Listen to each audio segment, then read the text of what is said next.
What's up, Metal Summoners? We are so super stoked to be back with you. It's the middle of the week. We're going to start the weekend right now on your Island of Misfit Toys. We've got Angel. We've got myself. We have got the great David Shaw. We got Street Light Circus live with us right now. First and foremost, David, thank you so much for your time, man. We appreciate it, and welcome to the Metal Summit. It's my pleasure. I'm not going to go do a rant about the heavy intro like Ronnie Youngkins did the other day. I was watching that a few days ago.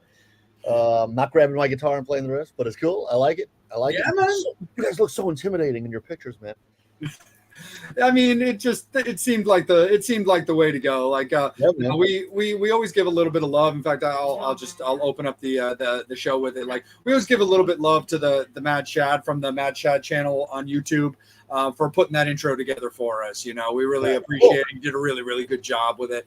And I just sent him over some photos that I didn't really think he was gonna, super metal it up like that. Yeah. But I knew the photos that Angel and I liked, and that put all the hosts in some good light and stuff. So rock and roll, man. It's all rock and roll, man. I love it. It's good stuff, dude. 100%, man. So Mad Shad, thank you so much for the killer intro, bro. We appreciate you. But man, we got stuff to talk about, man. We got Kisses Like Bullets out.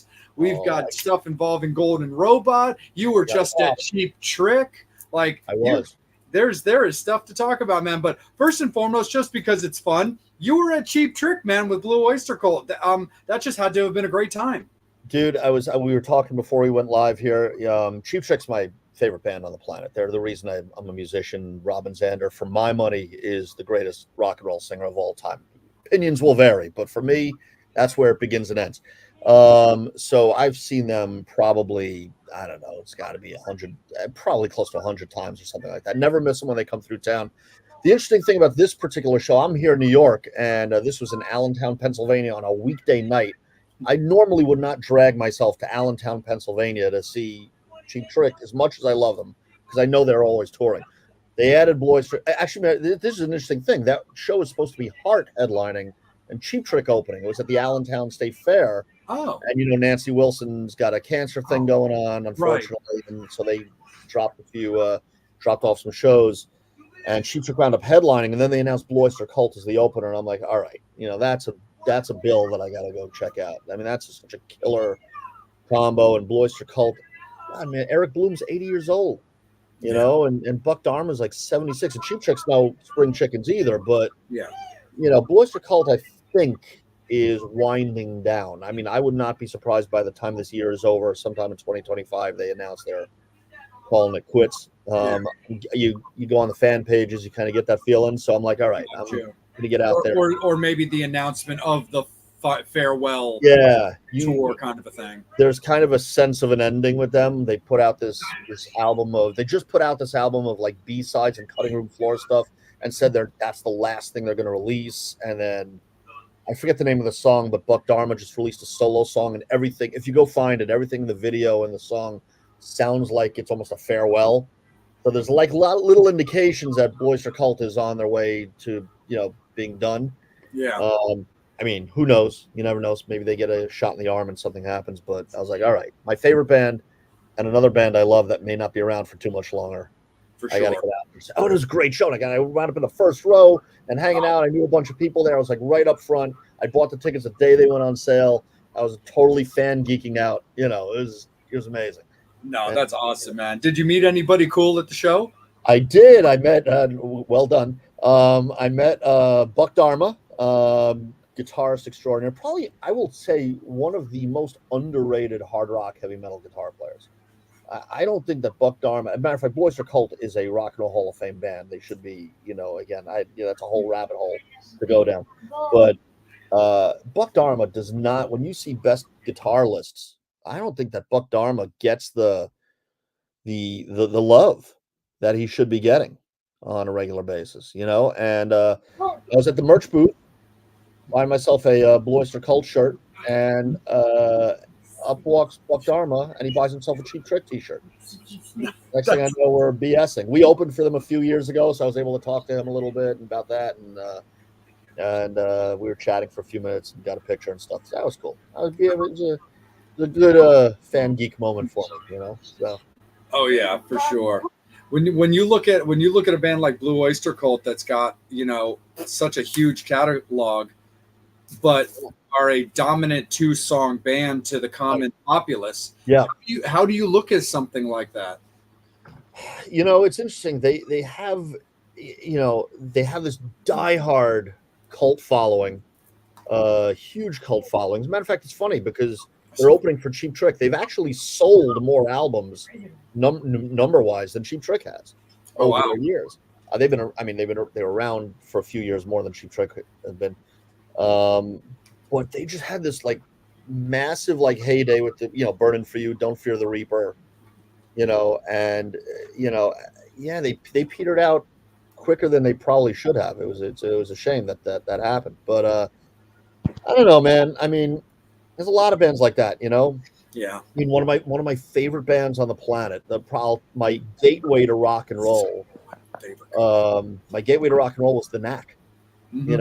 And the only song people know from them, I'm a power pop guy at heart, and My Sharona is like the go-to. If people think they're a one-hit wonder, even though they had 3 top 40 singles, but My Sharona was so dominant that people have not gone out and listened to their other albums and realized what a great band they were.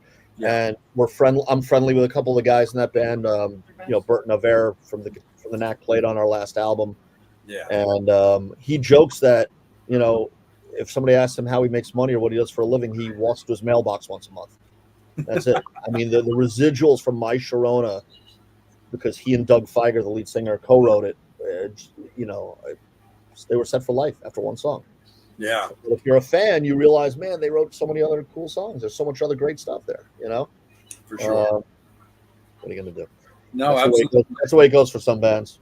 Oh yeah, definitely. And before we get into specifically you, of course, in Streetlight Circus, let's talk briefly, of course, on Cheap Trick. You said that's your band. That's why you're a musician. What is it about Cheap Trick? I mean, you've got Tom, and you've got Xander, you had Bunny, all that stuff, and you've got their catalog of songs as well. Where of course I Want You to Want Me, and Dream Police, and that band though is deep cut heaven. If you go down the rabbit hole with Cheap Trick, there is so much incredible music there. My 1979, it makes me feel very old right now that I'm saying this, but 1979 was kind of like the breakout year for me. It was my rock and roll discovery years, right? It was the Knack, it was Cheap Trick, and it was the Cars leading the way for me. Those 3 bands. Which I would probably still say, if somebody said, what are your 3 favorite bands? Those are the 3 I would still list today. Because it's like, I think there's a certain time when at a certain age, like even with movies, like I just read somebody wrote the other day, your favorite movies are the ones you saw when you were 12 and 13 years old. And they're the ones you always say are your favorite. Oh, it was Raiders of the Lost Ark, or it was Star Wars, or it was Escape from New York, or whatever it was you saw when you were, or The Warriors, or whatever, when you were, whatever it was when you were 13, that's it. And, so 1979 comes along and I hear those bands and it was just like, it was an epiphany, but Cheap Trick Cheap Trick has stayed so high for me because of Robin Zander is incredible. I mean, what a singer, he is absolutely a vocal god to me. Another guy who I don't think gets the credit he deserves for just being such a vocal powerhouse. I love Freddie Mercury. I love Ronnie James Dio. I love how great singers, but Xander's right there, man. I mean, as far as one of the best. And they were a great band in terms of an influence for my writing too, because they were a blend of this power pop stuff that I loved. They had a harder rock edge to them.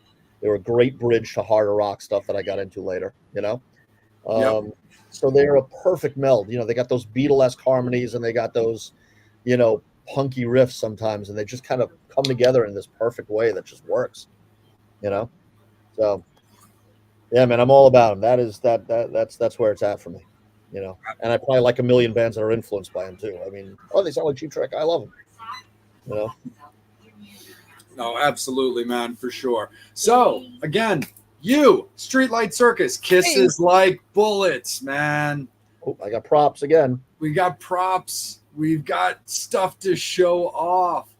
But so first and foremost, I mean, anybody who's familiar with Street Like Circus knows that you guys have a good collection of music out there. Yes. But it's still got to feel great anytime you've got a new record released, new songs for the fans, and new opportunities to bring in new fans. Yeah, absolutely. You know, Kisses Like Bullets is it's an EP. It's a 4-song EP.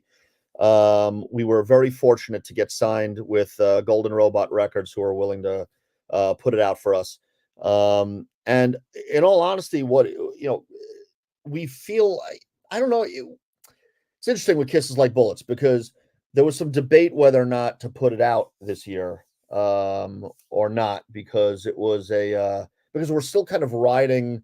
We still feel like our 2022 album on Escape Music, Superfine Sugar, has some legs. It's in some ways it's like a crowning achievement for us, that album, with the guest musicians we have on it and the songs there that I think are just so good. But these 4 songs that are on Kisses Like Bullets were, I don't want to say the leftovers because they always sound like they were, like discarded from, but they were all recorded during the Superfine Sugar sessions. Look, I got more props. Here's the Superfine Sugar album. And I'm always with props, man. And Kiss Like Bullets was those 4 songs that just didn't make it. Not because we didn't think they were good enough, but because we didn't want to put out a 16-song record, so we held 4 back. And, when you're the songwriter, they're like your babies. It's like you don't want to leave any of them behind, but some of them we had to make some hard choices. Yeah. So in a way, I feel like Kisses Like Bullets completes the story of Superfine Sugar. It's like they're from the same sessions. Had we put out a 16-song album, these 4 would have been on there. And but we're very happy with it. Yeah. So short answer to your question, Jay, is that it's very gratifying to have new music out. We put out a video that we're really excited about for the title track, lyric video for one other song on it, and it feels good. It's always fun to have new songs then to add into the set, So yeah, it keeps things fresh for us as well as it does for the band, for the fans. Absolutely. When it came to these 4 songs, like you said, it's not that you didn't feel that they were good enough for the record, it's that you didn't want the record to exceed kind of a ridiculous length. What was it about these 4 songs being the songs that were left off? Was it simply because you found that the songs you chose for the record had that proper flow for a full length? Was there anything in particular as to why it was these 4 as opposed to another 4? Yeah, I think there's a couple of factors. First of all, to go back to Superfine Sugar, and why those 12 songs made that album, there were at least 6 songs on there that have notable guest names on them. I mean, not to name drop here, or brag a little bit, but why not? I mean, I'm here, right? We were really fortunate to link up with some kind of rock star friends of ours and supporters to contribute to that album. We have Tony Harnell from TNT singing on that album. We have Brian Forsyth of Kix playing guitar on one of those albums. On one of the songs. We have Jesper and Jacob Binzer of DAD, one of my absolute favorite bands on the planet, guesting on a song. We have John Auer from the Posies, the power pop band from Seattle from the 90s, guesting on a song. And I mentioned the Knack as my gateway to rock and roll. Burton Navarre, the guitarist of the Knack, plays a solo. So right there and then, those songs have to be on there, right? Sure. We had those songs on there. So that takes care of that. Then you have a song like Kisses Like Bullets, which is the actual title track of the new EP, which we had been playing live a long time before we released Superfine Sugar. And I think perhaps that's one of the ones that got left off, is because it felt kind of like old, like these felt newer. Like, even though it was a new song to our fans, it was an old song to us. And so maybe that's why that one got left off. And a song on there called, on the new EP, called Keep Up With You, goes back to a band that me and Eric, my drummer, played in the 90s. That song's been kicking around for us for so long. It was even on my solo album, and this has been re-recorded for this. So maybe that's another reason. We said, that's an older song. We can save that one. And then we made a decision on the 2 others. I don't even remember how that came about. But but those were factors. You know what I mean? Hey, we have these guests. Although we do have a cool guest on Kisses Like Bullets, too. On Creek Don't Rise, we have harmonica being played by Randy Pratt from Cactus. Talk about an old school, 70s band. But Yeah, that's really the reason. I think, yeah, we had those big names. We made sure those songs had to be on Superfine Sugar. There was an album flow issue that I think you spoke about. Yeah. There was the idea that if this ever came out on vinyl, hey, we want 12 songs and we want to make sure the sides are both at a certain length, you know. Um, so a variety of reasons. There's always, you know, factors that go into that, But again, like I said, the 4 songs that are on the EP and that got left off Super Fun Sugar did not get left off because we didn't think they were good. We wouldn't put them out if we didn't think they were worthwhile people hearing. They're just, variety of reasons they just didn't make it. And now they're out. So now people can hear the whole story. Absolutely, man, for sure. Because it's always like really interesting when it comes to like session work. Angel and I also talk like regularly with artists about like what is it about songs being placed here, or do you keep songs in like a back catalog and Yeah. like and that kind of a thing, with that, Yeah. so and I love the fact too that and it's funny too because like you've got like Kisses Like Bullets, the song, you've also got it like the EP, so you still have that title track Yeah. feel to it, where even though it's a song that you had already like been playing and stuff like that, it could have landed on Superfine Sugar as well. And then it would have been kind of interesting had that maybe happened, where it's like, well, what's the dynamic of that? Yeah. And how does that change the EP and everything? Does the EP get another name? Right. Yeah, 100%. It's funny because when I forwarded the songs before we released the EP to my a former guitar player of Streetlight Circus, a guy named Rob Mayer, who actually, oddly enough, appears on because like both plays some guitar on the song "Keep Up with You." I've known him since high school. I mean, he's a old school friend of mine, a great guitar player. When I said, "Hey man, the EP is done. We're putting it out later this year, but you want to hear it?" And he's like, "Yeah, let me hear it." So I sent him the 4 songs. And as soon as he heard the song "Kisses Like Bullets," he said, "That should have been like the second song, number 2 on Superfine Sugar. I can't believe that didn't make Superfine Sugar." That was his first reaction to me. Like, oh well, can't go back and fix that now, But that was, in a way, that was kind of affirming. That said to me that, hey, this song that got left off that album is just as good to be part of that collection that we consider our best work. So that was a very kind of reaffirming thing for me, and probably for all of us, knowing that, okay, even the stuff we left off is, we at least hear somebody saying us this is quality material. So that's somebody who's outside of the band. Like Rob was in this band, but he's not with us now, so he listened to it with fresh ears and said, "Oh, no, this is good stuff," and that was good to hear. So it kind of made us feel good about what we were doing here. Absolutely, brother, 100%. Angel, my man, let's kick it over to you for a little bit, my friend. How are you this evening? Angel. Super awesome. We're really excited for tonight. Just want to say thank you for your time. Absolutely, man. So, got some good fan questions. Uh-oh. All right, this one you're gonna love. This can only be trouble. It's Dead or Alive, as far as musicians go. Pick 2 musicians. I'm gonna say dead or alive, past or present, to go in the studio together and collaborate on a record. Wow. Okay.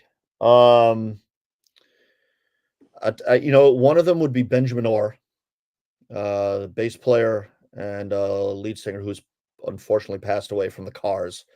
I've always, again, another guy whose voice I don't think gets enough credit for just how unique and interesting it was. I would love to play with him. He was a great bass player too, and I'm a bass player and singer, so maybe to have him and to kind of learn from him in the studio a little bit and vibe off him a little bit would be probably really cool. And I'll give you somebody modern, somebody current that I would love to collaborate. A current band. We can talk about current bands that is really influencing me now is Rival Sons, and Jay Buchanan is a singer. I think the best current singer out there right now, in my opinion.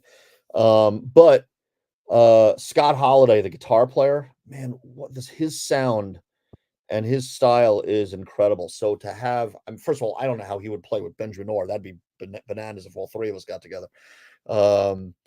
But those are 2 guys that I would probably, I could go on with probably a million other people I'd love to collaborate with. But off the top of my head, first 2, Benjamin Orr for how much I loved his voice and the songs that he sang for the Cars and that power pop sensibility. Scott Holiday for this really modern feel he's doing right now with guitar. They call him the Fuzz Lord.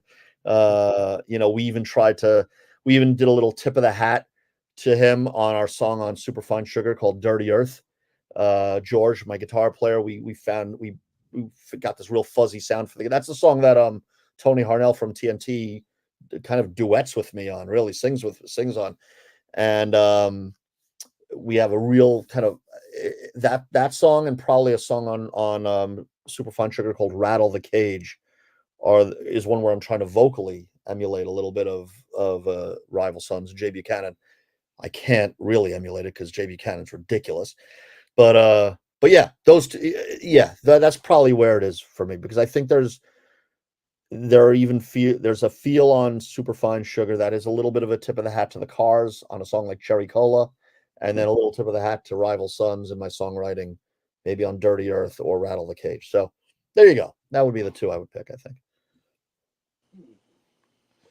And another question: when are we going to get a STL and Dawn's collaboration? Streetlight Circus and a Dawes collaboration. All right. The mayor voicing his opinion. Yes. Well, all right. Are you familiar with a band called Dawes, either one of you guys? Because they're very, they're not metal in any stretch of the imagination, but if your tastes are varied, then you will know that Dawes is a really great kind of Americana folk band out of California. I happen to have had the lead singer, and they've become pretty big. They're on their 10th, 11th album now. One's about to come out. They've played Madison Square Garden, touring with ELO. I've seen them at huge theaters. The singer Taylor Goldsmith is married to Mandy Moore, the actress from This Is Us, and the singer. He's got 2 kids with her, and he was a former student of mine. So I have this great connection. We text, we still talk. I've been backstage, hung out with him. I tried to get Taylor involved in Superfine Sugar. It didn't work out, unfortunately. His schedule is insanely busy. But he's a great guy. Aaron, who asked that question, is obviously a big fan and supporter and friend to this band, to Streetlight Circus. We love him, and I think I turned him on to Dawes, and he's become a big fan of them as well. So hence the question. I would love it, Aaron. I would love to do something with Taylor down the line. I don't know if it'll happen. We are in 2 very different circles of musicians. Yes, we're friendly. We're in touch, but our trajectories are in very different directions. I don't know if they will cross, but you never know. You never know. Hope so. I'd like it to happen. Favorite member of the 27 Club? Oh my gosh. That's the musicians who died at 27 years old. Yep. All right. So let's go through them. Who do we know who's in the 27 Club? It's Janis Joplin, Jimi Hendrix. It's who else? Sorry. Hendrix, Cobain. Joplin. Who was that? Sorry, we talked over each other. No, Amy Winehouse. Oh, Winehouse too. Wow. I'd probably have to go Hendrix. It would probably be Jim Morrison too, maybe. Yep. Morrison I think was 27 also. I'm not a huge Doors fan. I like them. I respect their legacy. They're incredible, but Jim Morrison is a cool dude, man. There's a guy I would have liked to have hung out with back in the day, right? Probably Hendrix, would be the guy, because he was just so unique and such a cool guitar player, and would have loved to have God, that's talk about a person you'd love to get to see and see perform and stuff like that. So probably him. I know it's not cool among a lot of metal people to say to give love to Kurt Cobain, but I gotta tell you, man, the guy was a unique talent also in his own way. It's a shame his demons got to him also. So he would have been an interesting guy. I did get to see them live in their heyday, which was really cool. Oh, wow. I saw them at the Cow Palace in San Francisco, just coincidentally, visiting friends when after Nevermind came out, and guy said, "Hey, well, you want to go see Nirvana? They're playing tonight. Let's go grab tickets." And we did. We went and saw them. It's incredible. They were amazing live. So, but yeah, I would say Hendrix for the 27 Club. As a bass player, do you ever toy around with playing 5-string bass, 6-string, or kind of seeing? No, no. I'll be honest. So here's the story of my bass playing. I consider myself a singer first. Even as a young musician, my goal was to be just the front man and the lead singer of the band back when the hair was down to here and the scene was happening back in the 80s. It was all about just trying to be out front singing, songwriting and singing. But what we discovered in some of my early bands was that, oh yeah, thanks, Aaron. Sure, stand-up bass. Get out of here.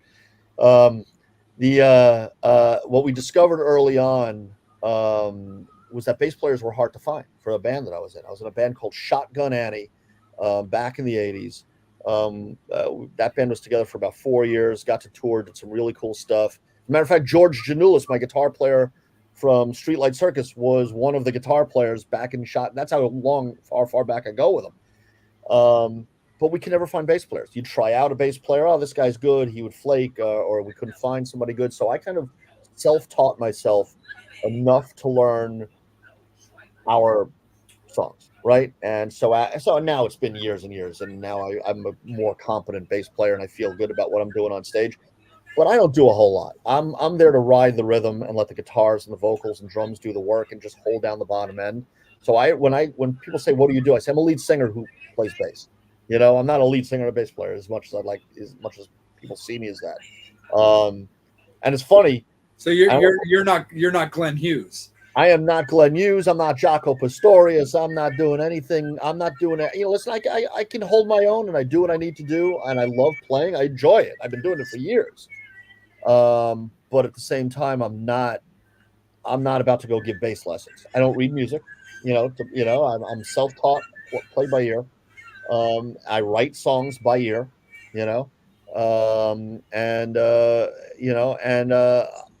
so it's something that I do in the band, but it's the third thing I do. I mean, I sing, I write songs, and then I also play bass. As a matter of fact, to whoever, I don't know who asked that question about a 5 or 6 string bass. One of my favorite bass players is Stig Peterson of DAD, who, if you know the band, plays a 2-string bass. So you see, I got to remove strings to be like him. I don't want to add strings. I got to drop a couple of strings. He plays a 2-string lefty bass. That question was straight up from Angel. Yeah. Oh, was that? All right. I'm always bass. That's all. Yeah. What's that? I'm always curious about the 4, 5, 6-string bass. Yeah, that's 4 or 5 strings more than I need. That's give me my bandmates have always given me shit about the fact that, hey, dude, why you only need the E and the A string? What are you even doing with those other 2 strings on your bass? I say I play them. Leave me alone. I play them once in a while. But again, I'm from the AC/DC school of bass playing, man. Just ride that rhythm, let the song do the work. I don't need to be out there. I'm not flashy. I have my moments where I can get in some riffs and stuff, but I'm concentrating on singing and delivering the performance more than I am on trying to show off. I've got very talented musicians in my band. George is one of the most talented guitar players I know. Let him be the star of the musical show. Alex Rude, my other guitar player, is such a solid rhythm player, good lead player in his own right. Eric is great on the drums. I mean, I don't need to. There's no need for me to be showing off anything on the bass. I'll just do my singing, and hopefully, I'll keep up with them that way. Question from Brian, and you can either sacrifice Yoko to bring back John, or sacrifice Lars to bring back Cliff. That is a fucked up question, man. That is a fucked. Oh my god. We love Brian. He's been such a loyal supporter of this show. My god. But he is not afraid to go there with the guests. He loves making them work. Yeah. I'm gonna say I'm bringing Lennon back. And that is no slight on Cliff. All right, let's be clear about that. I mean, because like you say one, you look like you're being a jerk to the other, and that's not. This is a hypothetical anyway. It's not happening. It's not happening no matter what. So, but John Lennon is I mean, he's the baseline for like almost everything, man. I mean, that's it. Talk about a guy who was taken way too. I mean, as was Cliff, and also I will say that I think Lars gets the shit end of the stick a lot. He's a fine drummer, and he's an integral part of that band, Metallica. And if you're, and he gets shit on a lot, and I think unnecessarily so. I mean, I'm not a drummer, but I'm not going to sit here and critique his drumming, but I don't sit there and watch Metallica and go, man, this band sucks because the drummer's terrible. I mean, he's fine. He's good. He plays what he needs to play. He's good live. He was right about Napster. God damn it. He was. Yeah. I think with Lars, it's less about him as a musician. I think it's just more about him as a person. Yeah, I know saying it that way sounds like I'm being a dick, and I really don't mean to be. He rubs people the wrong way. When you're one of the guys who are in charge of a band, and which is him and James. And no disrespect to Kirk, but remember, Kirk was an Exodus guy. Yeah. Yep. So like, when he is one of the two guys that are the decision makers, there's a certain amount of hammer that you have to deliver, and I think that's what kind of gets lost in the common conversation where people are like, he's just such an asshole, or it's like, oh, he's such a terrible. No, like he's in pocket, man, and he's a very talented musician. I think it's because, look, there's a certain amount of personality you have to have, especially to keep your band on top for as long as he has, that you're just going to have to play that villain role at times. I agree with you, and I think that, like, I've seen so many threads and comments, and people like to show videos. Oh, here's where Lars is messing this up, and here's where I'm just like, dude. I mean, the guy's in one of the biggest bands on the planet. He's how old is Lars now? I mean, they've been at it for so long. Yeah. And listen, he's still in that band because he's a brother to those guys. He's one of them. If you like Metallica's music, then like Metallica's music. You can tearing them up, nitpicking like that it's just a pointless exercise to me. It's like those guys. James is his. They're like peanut butter and jelly. Those two guys. Yeah. That's it, man. I mean, leave him alone. Metallica's released so much great music. I know they're always the haters. They haven't done anything since once the Black Album came out. Oh, they suck. Go ahead, Angel. No, for all the crap they talk about Metallica, they're playing stadiums. Yeah, exactly. I went to see them, and they're not my favorite band or anything. I just love them, and their legacy's incredible, and they're great live, and there's a reason they're selling out stadiums all over the world. So, like, the people are just sitting there, behind their keyboards and just bitching about Lars. It's like, what are you doing, man? I mean, what's the point? I don't get it. It's like, just let people like what they like and shut up. If they were that bad, they will be playing at somebody's wedding this weekend. Right. Yeah. Bad. Yeah, and they're clearly not. And you know what, people, here's what happens. I think, and this happens in the metal community more than any other genre. People become these kind of gatekeepers of what's cool and what's metal. The same way people shit on Ghost, who I happen to like a lot, or the way people shit on even Nickelback, right? Who I think is fine. Listen, who cares? They're a band. They've sold millions and millions of records. Why? Because people like their music. So what? It's like, I don't understand. Like, I don't begrudge anybody who has success in this business, because Lord knows I've been chasing it all my life. So I'm not going to begrudge anybody who finds their way to the top of that mountain and makes a living playing music and is loving what they're doing and has all of these fans, and people want to decide what's metal and what's not metal, what's rock and roll and what's not rock and roll. And it's like, what do you ultimately gain from that besides giving everybody a headache? I don't, and I think the Metallica gave, I saw somebody saying, I love the line, nobody hates Metallica more than Metallica fans. I mean, they yes. Metallica fans beat up Metallica all the time. They're never metal. Oh, they need to make more money. Oh, they're playing with a symphony orchestra. Oh, they're just trying to make money. Yeah, this is what they do for a living. Yeah, they're trying to make money, and people are buying it. You know, that's okay. That means people like it. People bought a ticket. Yeah, we're all trying to make money playing music. That's what we're doing. I'm sorry. My favorite was the Great Controversy of '96. Metallica Hair? is headlining Lollapalooza. Oh, headlining Lollapalooza. Yeah. So what? Lollapalooza. Oh, Sorry. God forbid. You know, God forbid they headline Lollapalooza. Or God forbid they cut their hair for the Black Album. People went ape shit. Remember that? Yeah, I'm not gonna lie, I did. Yeah. But you know what? But I imagine we're older now and probably look back and like, who cares? I mean, like, you know, it's like, I mean, I don't know. It's just people find reasons to crap on things they actually like. It's like, I've loved this band all my life, and now they put out an album that has songs that are a little more commercial, or they've gotten more popular. Suddenly they're making a living. Suddenly they're headlining arenas. Suddenly they have a hit on the radio, and now I'm not allowed to like them anymore. What is that? So here's my point.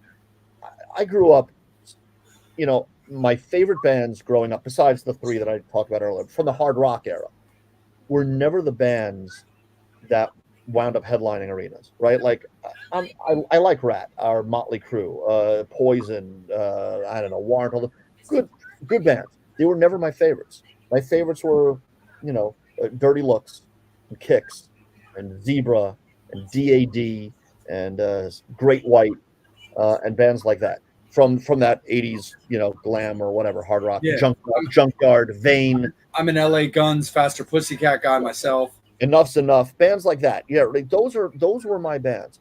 None of them, and I always joke that, like, boy, if I like you, that's it. You're never headlining an arena, because these bands never got to arena headlining status. But I wanted them to. Like, I wanted them to be that big. I wanted them to have a hit on the radio. They weren't suddenly going to be like, oh, now they're selling out their commercial, because having that kind of success sustains the band. So they could keep putting out music for me, you know? So I want the bands that I love to have success. Rival Sons is like right on that cusp now, right? I'm going to see them this weekend down in Washington, D.C. at the Anthem, as a matter of fact. They're on their, I don't know what album this is coming out for them, 10th album that's about to come out. And oh, no, not that it's about to come out. They put out 2 albums last year, I should say. DAD has an album about to come out. Rival Sons had 2 albums that came out 1 calendar year. Unheard of these days. Put out 2 last year. They're big, they're very popular. They haven't gotten to arena headlining status. Yeah. I'm on like Facebook boards about Rival Sons. And there's a lot of fans who go, yeah, I love them. I'd like to see them get bigger, but I'm kind of happy they're not getting bigger. I'm kind of happy they're not, because then I could see them in smaller venues. And yeah, I love that. I'm going to miss it. If they ever become headlining arena a band like that, yeah, I will miss seeing them in the tiny clubs. True. But I want them to succeed. I want them to have that success. I want them this way. They keep making money and they stay together and they keep putting out albums, and I get to have more music for them. And then when they play those arenas, they're still playing some of the old songs that I love. So I wish that for them. I'll never wish a band not to have success because I'm going to lose them as my thing or in my little club. You know, that's counterintuitive to me over what I want and what I love. Dude, David, sorry, Angel. Dude, I literally feel like I'm listening to my brain talk right now, because I call it the Green Day effect. Yeah. I'm a Green Day fan literally from like the ground up. Like the albums before the Dookie album, which is an absolute masterpiece, by the way. Yep. And I remember when, you know, because I had, you know, Kerplunk and I had Slappy Hours, and then I love the Dookie album.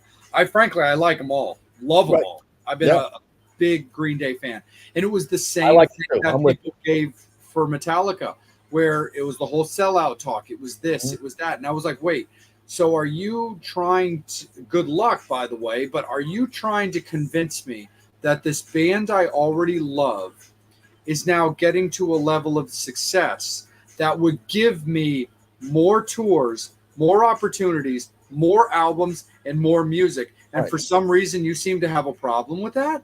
them being able to make a living off giving you more stuff from this band you already like. What sense does that make? And honestly, Angel and I have talked about this on the show a lot. The funny thing about the rock and metal community is exactly what you said. They're the most accepting, loving community. You can be a fan of any other genre, country, rap, pop, doesn't matter. You can go to a rock and metal show, have a conversation with a fan that's there. Even if you're not there for any particular reason, you just wanted live music that night. Yeah. They're going to be like, hey, cool. What are you drinking? Come to the bar. Get a drink with me. But at that same time, we are 100% the world's worst gatekeepers. Yeah. Right back up to you, Angel. Yeah. I agree with you 100%, by the way. I'll just reiterate that, like, I'm with you on the Green Day thing also.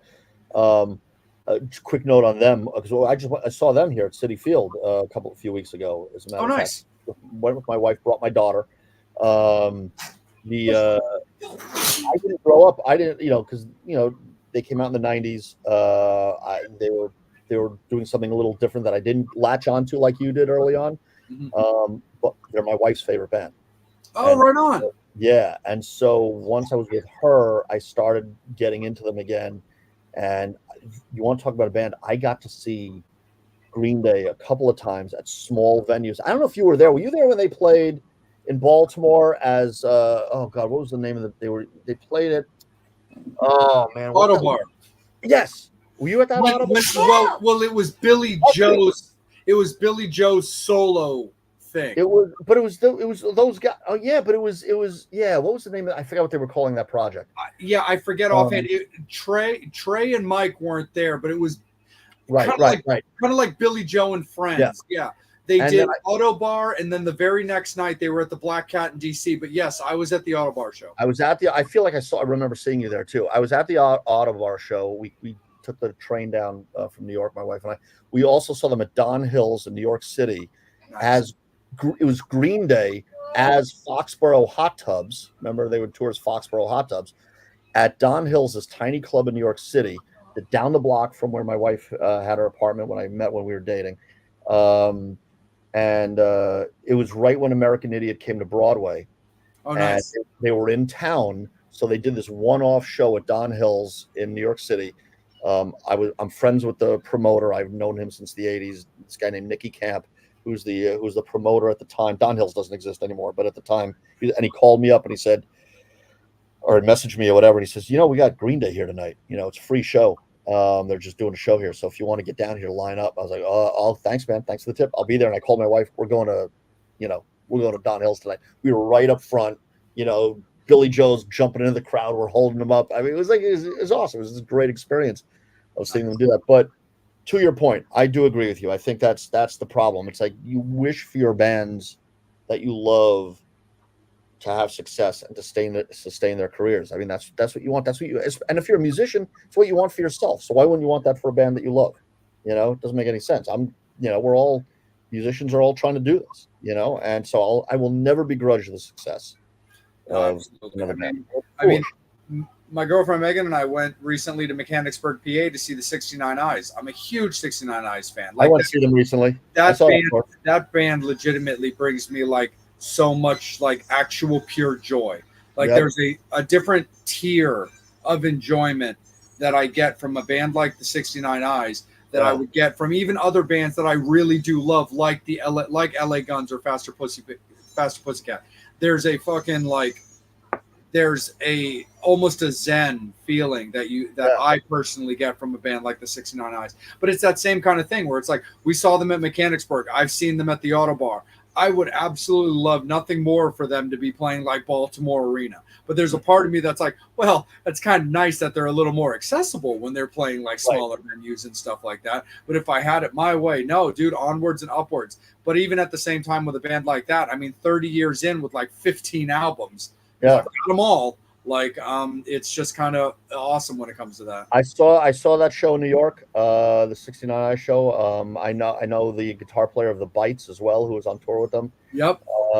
And so I know him pretty well. And so that was really cool. That was my first time ever seeing them. Was that show? Was this last tour? So they were really cool. I'll Yeah. give you my version of that. For me, is DAD, the Danish band DAD, who in Denmark is the biggest band in their home country. They are, as a matter of fact, I'm flying to Copenhagen on Halloween night to see them on November 1st at the Royal Arena. They're Madison Square Garden there at their big 40th anniversary concert. They're about to put out another album. I went a couple of years ago to Copenhagen to see them headline. I've been fortunate enough to become friendly with them over the years. As I mentioned, they're on our album, and I help Jesper Binzer, the singer, work smooth out his English for his lyrics for his albums. The last few albums they put out. So we have this kind of, our families have gotten together. So we're actually friends. So I I get to geek out and be on the side of the stage and hang out with them. When I went to Copenhagen, it was 60,000 people, whatever it was, 80,000 people in front of them. And here in America, they can't get arrested. The last time they toured the States was 2013, and they couldn't get arrested in the States. They played. We opened for them in 2013, like 200 people in the room, and they'll go to and I remember saying to Jesper, the singer of DAD, he said, we're totally going to lose money, and this is in 2013. We're going to totally lose money on this tour that we're doing in America. We're going to take Quebec, but we just wanted to come and play in America again for a while. It's been so long. But he says we'll make it up with a couple of festivals in Denmark. We'll make all the money back because they're just gigantic. I wish they would get that big here. I don't want them not to flail. I want them to be huge, but they're, and they're putting out a new album too coming up October 4th. So okay. I got a question about that, and then I'm gonna get to a fan question. Yeah, go ahead. What is it What is it in Europe, like places like Denmark? Yeah. Bands, they go over to Europe where they make money. Yeah. They basically make money in America by selling shirts. So what is it about the vibe over there? There is, dude. That was the big. I've been to a couple of festivals in overseas. I've been to one in England, the smaller festival in Hull, which was a lot of fun. It was a good festival a bunch of years ago. But that Copenhagen festival is, first of all, like Jay was saying, the fans there are just so friendly and incredible and welcoming, and they love their music, right? They're so supportive of everybody there. They are having the best time. The festivals are really well run there. They're incredibly well organized. Not to say that festivals here aren't too, but man, the way they ran that festival, Copenhagen, for example, was just these two gigantic stages side by side. One band would end, the next one would start, and one band and the next one, and you just be like right there with these two stages. That year, and it was coming out of COVID too, so it was a big deal to have that festival back. The headliners over four. Get this, you ready for this? The headliners over 4 nights. The headliners. The first night was who was the first night? The first night was Chicken Valentina. Oh yeah, no. The first night was Metallica. I was right up front. Second night was Judas Priest and Kiss. The third night was DAD. That's how big they are. They nestle in as a headliner there. And the fourth night was Iron Maiden. Oh my God. I mean, think about that. What an insane festival to be at, And it was incredible. So it's hard for me to, Angel, it's hard for me to put a finger on exactly what it is, but I just think that unlike, first of all, I think there are radio stations in Europe that are still playing hard rock and heavy metal. I don't think we have that as much here. Number one, and I think that not every fan there needs to only be a fan of what's hot right now and what's being pushed to them by whatever the label or artist of the moment is. So they're real fans there. We toured the UK in 2018, and it was a really great experience for us too. Just getting out there and touring and meeting fans, and people were still, asking us to get back there. Hopefully we will at some point, but they're really welcoming there. It's the best I can tell you. Let me get to the fan question. Besides Kix, who have you opened for many times? Who's your favorite band that you've opened for? That's a good one.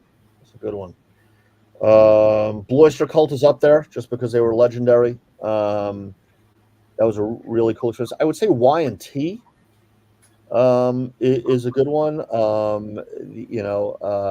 For us, we played with them a couple of times, and they were just really good guys. John Nyman is a wonderful guitar player, really great guy, and we've become friends. So I'd say Y&T was up there for us. Blue Oyster Cult, just because to be able to say I opened for Blue Oyster Cult was pretty damn cool. Talk about legends. I'm trying to think of who else. We played M3 twice, and being on that stage with all those bands has been a really big deal. We played Rockfest in Wisconsin a couple of times, and playing with the Pretty Reckless and Hailstorm and bands like that. We were on a festival in not Long Island, that was in Albany with Ghost when they were just coming up, and Avatar when they were just coming up. So I wouldn't say those are really opening for them because they're festival bills, but just being part of those bills has been enormously gratifying for us, and we don't take any of that for granted because to get those opportunities to be on those festivals and be on those types of bills, that's a pretty big deal. Have you opened for Cheap Trick? Not yet. No, I'll tell you a funny story about that. We were in line to open for them at the Paramount in Long Island. This is a bunch of years ago now. And we were gonna. I was in contact with the talent buyer. Oh yeah, I think we'll have you on it. Well, it should be good. I told him, listen, this is a bucket list. I need to be on this bill. You got to get us on there. And at the last second, she calls me up and says, or emails me and says, they have an opener. They're bringing somebody with them. And it turns out that I guess the opener who knew somebody in their camp and got on the bill was none other than Tommy London, who is the Sirius XM DJ now, but he's a friend of mine, and he's a promoter in New York City, and a great guy, by the way. And Tommy's great. He and I text back and forth. Dude, yeah. Tommy is fantastic. I happen to think he's one of the best songwriters in New York City. He's a really good singer and performer. We've played shows with him. We've played on his shows that he's promoted in New York City many times. So all of a sudden I get to the bill. I'm like, who's this opener they got? And fucking Tommy's on stage. I'm like, God damn Tommy.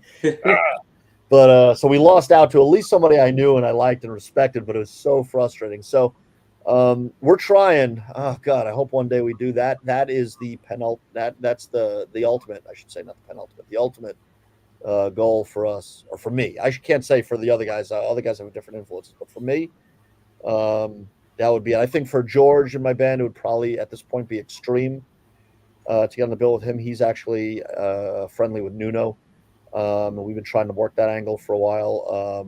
Was Extreme on either of your M3s?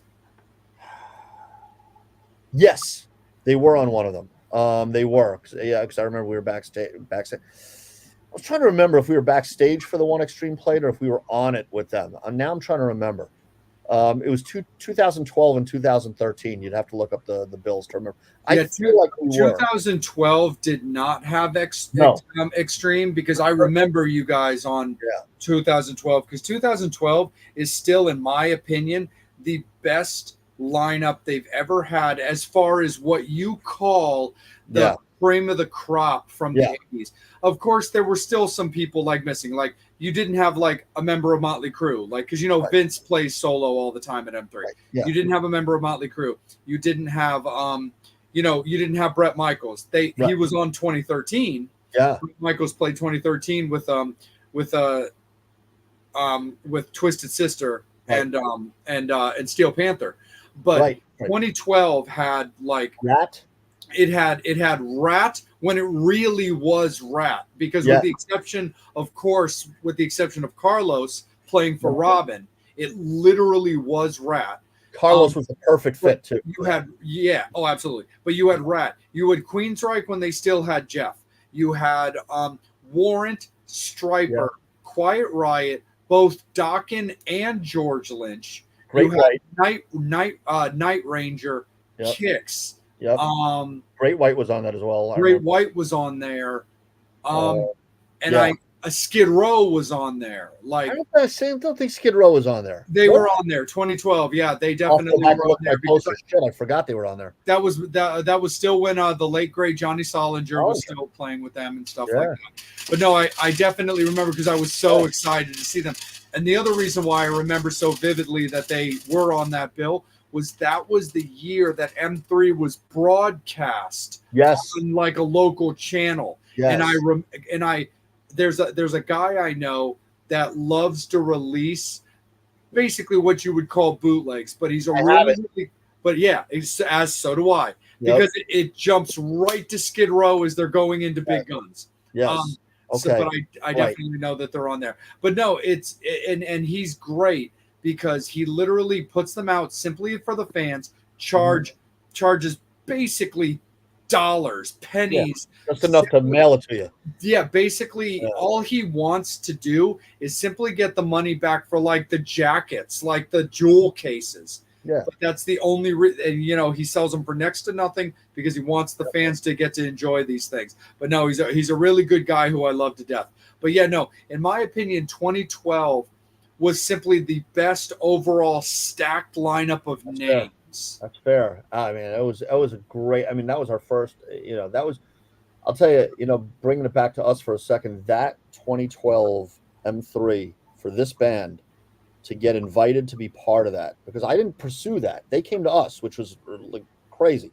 And they had heard of us. I think I'd been on their message boards, whatever. They checked us out, and I just got a random. I was on the Long Island Railroad when I got a phone call from one of the talent buyers that says, "We'd love you to come play M3." And I'm like, "Yeah, we'll be there." And in a lot of ways, that really, the band, we had existed as Streetlight Circus since probably about 2009, 2010, but that was our launching pad.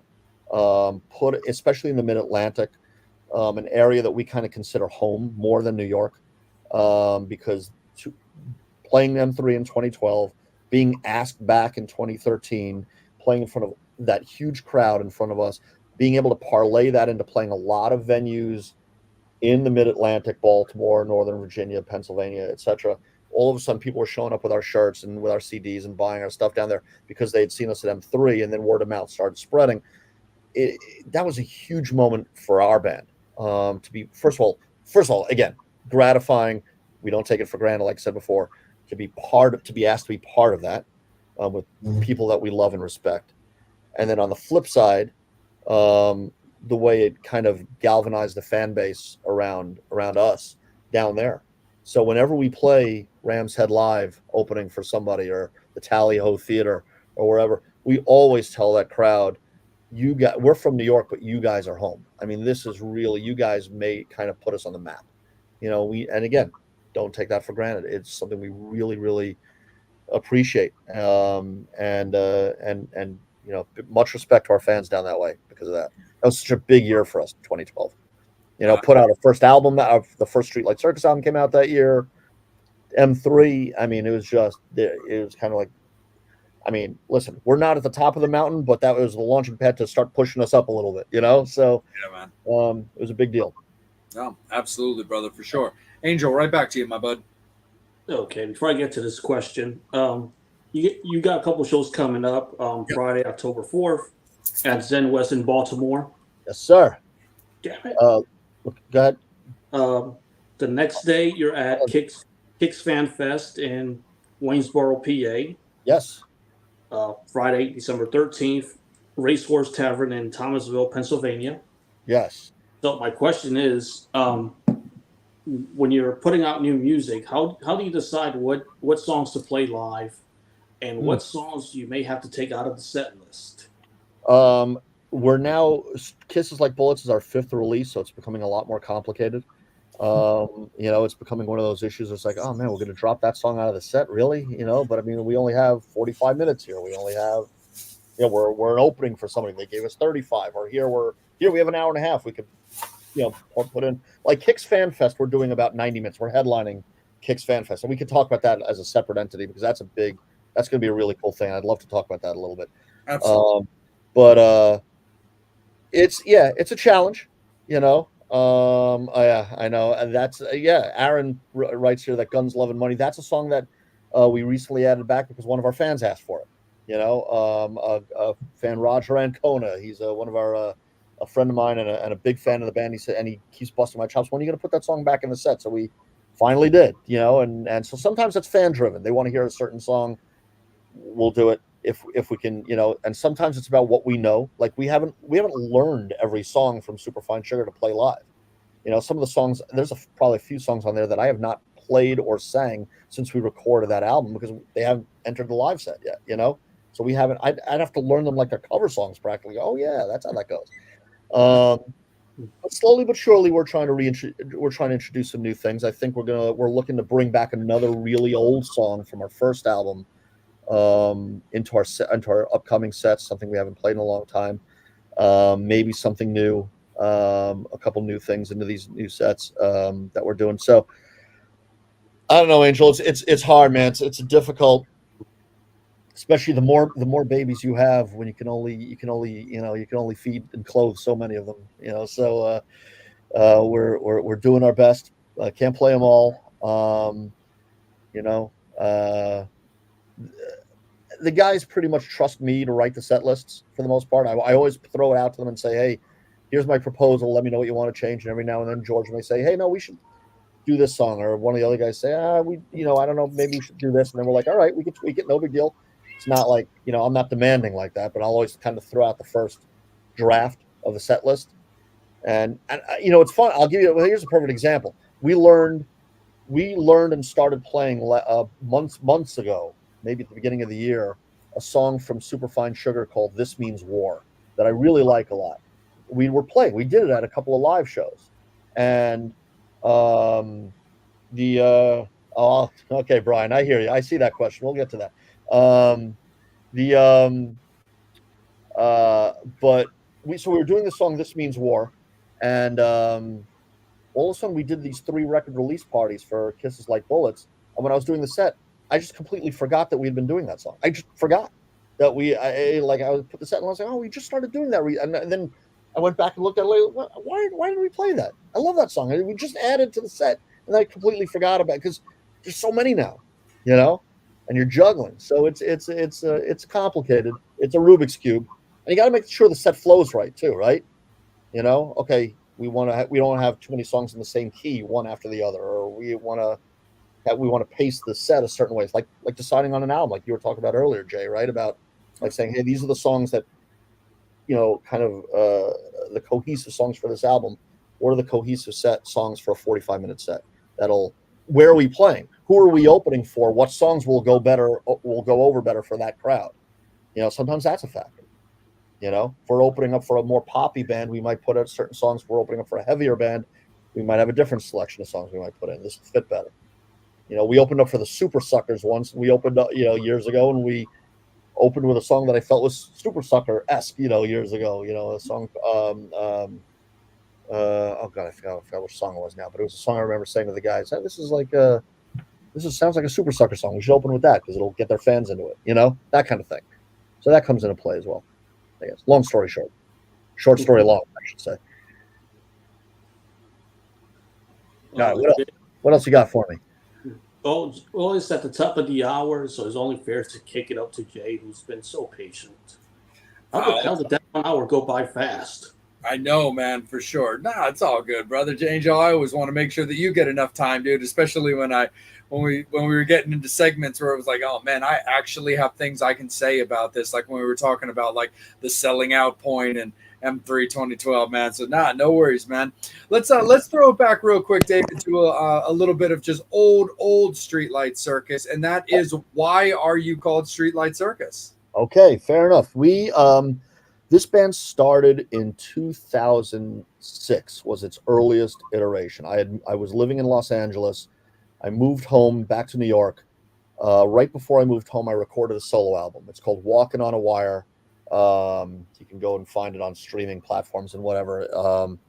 And it was with a friend of mine named Steve Cohn, who's a great guitar player in his own right up in Rochester, and recorded the solo album. So when I got back to New York in 2006, the goal was to put a band together to play those songs.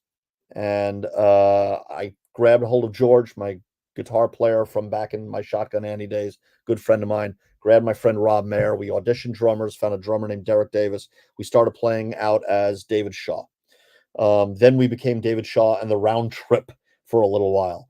And then as we were starting to write songs for a new album, I think we all started realizing that this wasn't a solo project anymore. We're really become a cohesive band.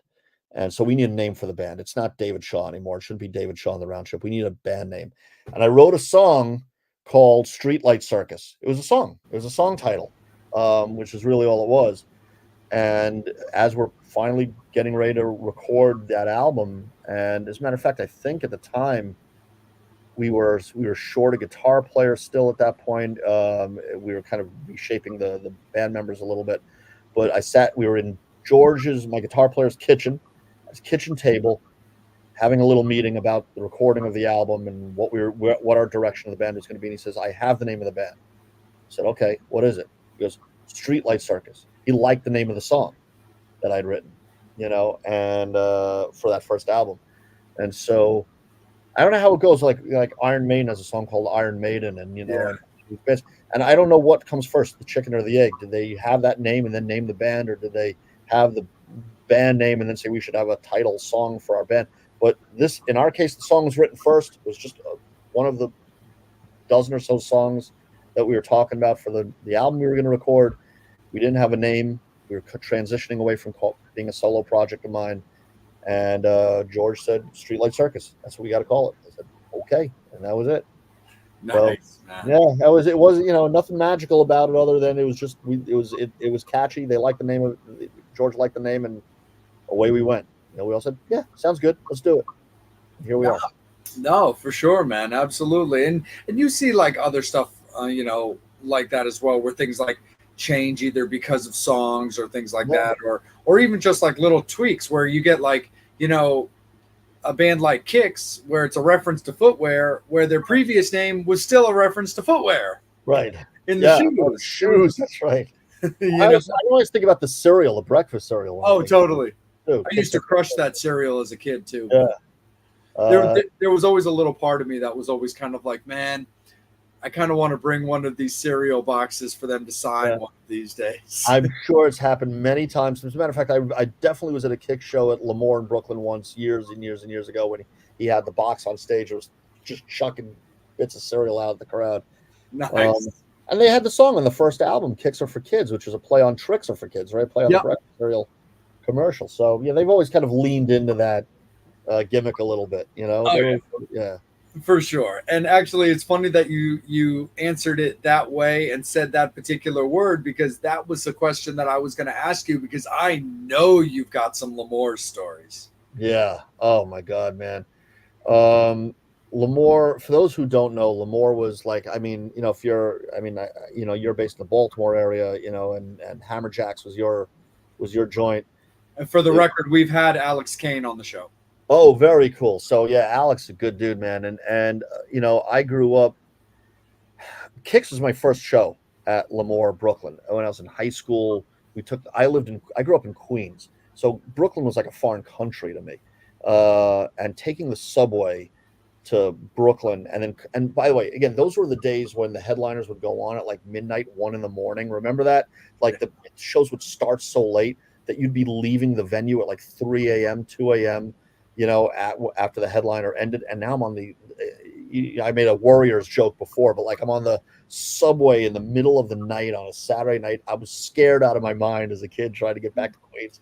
I felt like, yeah. Come out and play, right? That's what you're imagining that happening. Everybody, you're like, your head's on a swivel all the time, looking around who's around you on the subway platform.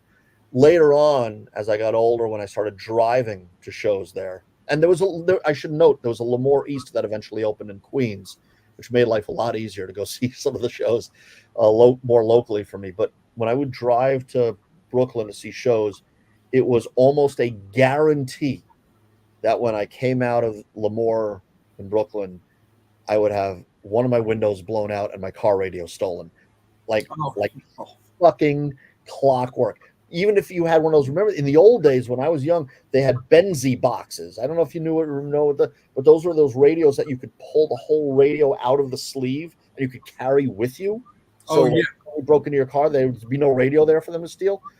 But like I might pull it, and I don't want to carry this radio into Lemoore. It's stupid. So I might put it under the car seat or hide it in somewhere in the thing. They found it every time. They break the window, found it. Oh my God. I lost at least 3 car radios going to shows at Lemoore, Lemoore in Brooklyn, but it was the place to go see bands. Yeah. Saw Faster Pussycat when they were young there. Saw Kix a million times. I saw Cinderella open for Kix there before Night Songs came out. Oh, wow. Which was incredible and blew my mind. And it's really funny. I've heard, so Hair Nation plays clips of some of the, Tom Kiefer and Kip Winger telling little stories. Steve Whiteman has a little blurb. Every now and then they play it on Hair Nation where he talks about Cinderella and talks about playing Lemoore in Brooklyn and talks about how Cinderella opened for them and went overtime their allotted time, and Lemoore started dropping the screen on them in the middle of a song, basically telling them, you're done. This is my first. I'd never heard of Cinderella before. I was blown away. They said they had their album was coming out, Night Songs. I was noted. I was definitely going to get it. I fell in love with the band, but I was there at that show, watched that happen. They looked furious, and for a long time they thought the Kix did it to them, and Kix was not responsible. So and we've opened for Kiefer, we've opened for Kix so many times. I have talked to both of them about. Obviously, I think Kiefer realizes now that it wasn't Kix, but even on that little blurb on Hair Nation, Steve's like, man, we had nothing to do with that. They were, and even though they were coming on stage and like kicking our asses, we had zero. That was completely the venue, and I was at that show. That was a great night. Oh man, that's crazy, dude. Did you I mean, I'm a big like White Lion guy. Did you ever see White Lion at Lemoore's? Because they were often considered like the house band. They rehearsed in the basement. They were managed by the owners of Lemoore when they started. So yeah, I did see them a couple of times. Yeah, you're right when you say they were like the house band there. They were just they were must see TV. You know what I mean? They were like people, when White Lion played, people were there. I didn't gravitate to their music the same way I gravitated towards maybe Kix and some other bands. So I wasn't like dragging myself all the way to Brooklyn every time White Lion played, but I did catch them a couple of times there. Yeah, for sure. So at least twice that I remember. Nice, man, for sure. Hell yeah. Before we kick it back up to Angel and some more fan questions, though, I definitely want to bring us back to a topic that you addressed that you would like to discuss. And so let's talk about that festival, because that's awesome. Of course, we know the current history of Kix and the coup de grace and the tip of the hat and the curtain call. Did you, first of all, before we get into you playing that festival, were you able to make the farewell Kix show at Merriweather? Yeah, I was there. Nice. Absolutely would not have missed it. It was full circle for me, having started seeing them in '85 and '86, and then seeing their final show was a big deal. Plus, here's the thing. I mean, having when you're young and you get to see these bands, and then you get to a certain age.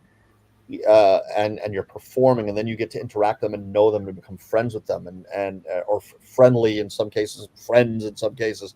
It's a really like, it's almost ridiculous. Like even like I sometimes will talk to people, like even my wife will say to me, like the fact that we managed to get Brian Forsyth on our album Superfine Sugar. She's like, that's so cool because you love those guys growing up, and it's like. He was just nice enough to do it because we've established relationships with these guys. So Kix is a particular special band for us because we've had an opportunity to open for them many times. And by the way, in many states, oddly enough, we've been on bills with them in Colorado and Wisconsin, in New York and in Baltimore and in Virginia. It's been a weird thing. We've been on bills with them so many times and got to know them so well that I think we've now developed a good relationship with their fans. Of which I am one, of course, but we've developed a really good relationship with the Kix fans. So, with Kix having retired and with the organizers of Kix Fan Fest putting this event together to kind of honor Kix's legacy and bring the fans of that band back together. It was also a real honor for us to be asked to headline the event, and to play that thing. And, the fans know us. We're working on we're hoping for a couple of surprises that Kix fans will really dig for that particular show. Can't disclose them yet because everything's still in the works. We got to see if we can pull it off. But we have some ideas. We have some things we're working on. And that's going to be a really cool event. And that's when the hell is that again? Somebody's got to October 5th in Waynesboro, Pennsylvania. It's an outdoor show. It's an early show. It's like an all-day festival where I think the goal is to end the thing around. It's probably it's an outdoor in a park, so it's probably ordinances and whatever involved. I don't know. I'm not planning it, but I think their goal is to even end the whole thing by like 7-8 o'clock at night. So it's like you get there like at noon, hang out for the day. There'll be vendors and music, and hopefully maybe a couple of the Kix guys hanging out to celebrate with the fans as well, and all of this stuff going on. And then music throughout the day, an all-star jam at the end of the night. Sounds like it's coming together. So from what I hear, so it's going to be a really fun event for Kix fans. It's going to be a really fun event for us to be part of. We also get to do a nice long set for that one as well, where we get to, to Angel's point earlier, really kind of work in some songs that maybe we haven't played in a while, or, some things that are new for us to bring to the stage. We're really looking forward to that event. And again, we're very thankful that we were asked to be part of that. The night before, you get a shorter preview of a set over at Zen West in Baltimore. We are not the headliner of that show. We're opening for, oh God, I can't remember the name of the band who's headlining that show. But we figured we were down in that area anyway. Put us on the bill with somebody there, and they did. And I should mention that the December 13th show at the Racehorse Tavern in Thomasville, Pennsylvania, we're playing with the Blues Vultures with Ronnie Youngkins from Kix, and Ted Poley's going to be on that bill as well. So that's going to be a great night also. And Ronnie's become a bud of ours as well. He's joined us on stage at Ram's Head Live when we opened for Stephen Pearcy in January. Yeah, he's joined us on. They came down to open for us at our record release party for Superfine Sugar. So I got Ronnie Youngkins opening for us, which is like mind-blowing, kind of ridiculous, but an honor to have him on that show. And we love playing with him. Ronnie is a sweetheart of a guy, man. I know you know that because you just had him. But what a down-to-earth sweetheart of a human being. And he's trying so hard to keep things on track for himself, and I love that about him. We've developed a nice relationship, our band, and I text back and forth with him once in a while. Really good dude. So that's that December 13th show too, I should mention. And we're trying to put something together in New York with them as well, to bring them back up to New York. So for our New York fans, so that's in the works. We'll see what happens. But anyway, yeah, Kix Fan Fest, October 5th, Waynesboro, Pennsylvania. Find Kix Fan Fest on Facebook, and you can get all the information, the invites out there, and they have a dedicated Facebook page for that event. And I think it's like they ask for like a $10 donation to help the event or something at the door, and that's it, man. You get the whole day of just music and hanging out in the park with Kix fans and vendors, and it'll be a fun event. Nice, man. That's super duper awesome for sure. So, David, let's talk for a second about Golden Robot. How did you get involved with them? Because I mean, we've talked with Eric from Stephen Pearcy, who's got ties in with Golden Robot, Andy Henson from formerly of Last Night's Villain. Of course, probably the most consistent band talked about is probably Riley's LA Guns. Sure. On the label as well, but American Jet Set, I know, is from down your area. American Jet Set just signed with them, and we love us some Ian. We haven't had him on the show, but that'll definitely be a thing for sure. They reached out. It's funny that Skins from Jet Set, when we signed with Golden Robot, reached out to us to ask about what was doing with them, because they were considering. I guess they got an offer as well, so they reached out to ask me. And I said, well, because they were asking things about the contract and all that other stuff. Golden Robot is looking to expand its imprint, I think, as far as global distribution.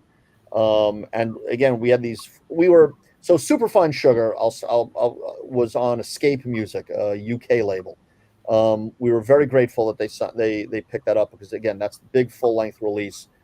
They did a lot of great legwork for us. They got us great radio play in Europe and promotion. And I was doing interviews with Sweden Rock Magazine and Classic Rock Magazine, great write-ups on us, and the reviews were fantastic. But those don't always translate into just gigantic sales, right? Because again, there's a lot of us out there, right? Of us kind of independent artists on these smaller labels. So that album ran its course, I think, with Escape. It's been a couple of years, and it was a short contract where the rights to that album reverted back to us already. So we already now got control of that. So any of sales of that album, we are completely have on our own, which is kind of a good thing for us. Although, again, no knock on Escape. We're very thankful that they put that out there, and they really helped advance our cause in a lot of places. And then when we wanted to put out the 4-song EP, I just got to shopping, man. And Golden Robot liked it and said, "Yeah, we'll put that out for you." And it was, for them, this was an easy because it was 4 completed mixed. They didn't have to do much of an investment. It was complete. It was done. So it was just a matter of getting somebody to say, "We like these songs enough to, hey, we'll promote your single globally. We'll get these out there for you. And again, for a band like us, we're not, we don't have instant global name recognition. We're not Motley Crue. You know what I mean? We're not one of these bands. We're a band that's got to scratch and claw for everything. So anytime you have even the smallest of help, from an indie label, from a radio show, from a show like yours, from wherever, these different outlets that are saying, "Hey, let's help these indie bands, get a little further and a little further and a little further." That's good. So Golden Robot's doing that for us, man, and we appreciate it. We've put out 2 singles from the album. They've done some good promo work for us, and we can't complain. So it was really cool. We weren't really sure if these 4 songs were going to see the light of day, and they kind of when they gave us the green light, we were like, "All right, let's go." Hell yeah. That's awesome, man, for sure. Angel, let's kick it back up to you, my man. Let's kick it back up to the fans. On that same note, fans, you guys have been fucking awesome as always. Great questions, great interaction. We appreciate you supporting David, supporting the show, and being full on as you always are. It is, however, going to be last call for alcohol. We've been having a kick-ass episode, and we're going to keep rocking out with David for a little bit longer. But it is going to be last call for alcohol when it comes to fan questions and comments, guys. So just go ahead and keep that in mind when wanting to ask him anything. We'll definitely clear the board. We always do. But it is that time to start thinking about what questions you want to ask if you haven't, just in case we do get to that time. Last call for flavored seltzer. Last call for flavored seltzer. Last call for last call for Angels Pepsis. It's a school night, It's a school night. Really? You really had to say that? Come on. Jack and Pepsis. Yeah. Come on, Angel. We're both Jack guys. Oh yes. Last call for hairspray. Last call for hairspray. Absolutely. Last call for fedoras. Last call for all that good stuff. But you guys rock, fans. I'm going to kick it back up to Angel, and we're going to rock and roll. What do you like the most about being a musician? That's an easy one. It's just that time on that stage. Some people are studio cats. They love recording. And I love that too. They love the whole creative process of being in the studio and all of that. And again, that's an important part. I'm the principal songwriter for this band, so that's obviously a very important part of my life.